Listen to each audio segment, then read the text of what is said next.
Bonjour, bienvenue dans notre chaîne YouTube Cours de français.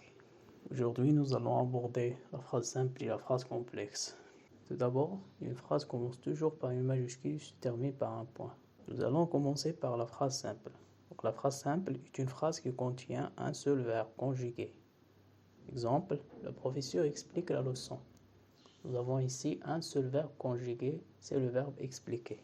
Alors, la phrase complexe est une phrase qui contient deux ou plusieurs verbes conjugués. Là, on peut parler des propositions.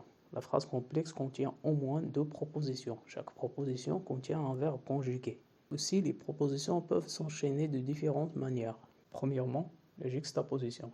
Lorsque les deux propositions sont liées par une virgule ou bien un point-virgule, comme dans l'exemple suivant. Deuxièmement, la coordination. Lorsque les deux propositions sont liées par une conjonction de coordination, comme dans l'exemple suivant. Je pense, donc je suis. Troisièmement, la subordination. Lorsqu'une proposition dépend d'une autre. On peut distinguer entre trois types de subordination. La proposition subordonnée relative, la proposition subordonnée complétive et la proposition subordonnée circonstancielle. Pour la relative, elle est toujours introduite par un pronom relatif et elle complète toujours le nom qui la précède, dit antécédent. Exemple, la pièce que vous devez lire est une œuvre de Molière.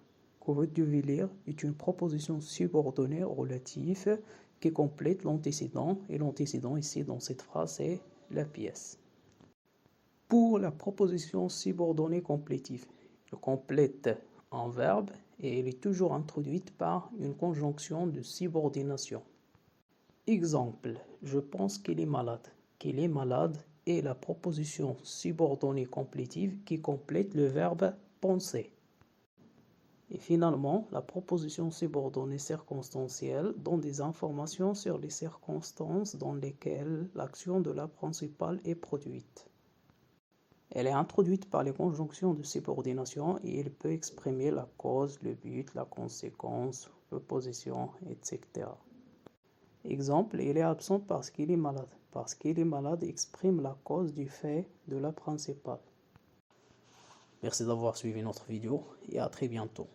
N'oubliez pas de s'abonner sur notre chaîne YouTube et notre compte Instagram, Cours de français.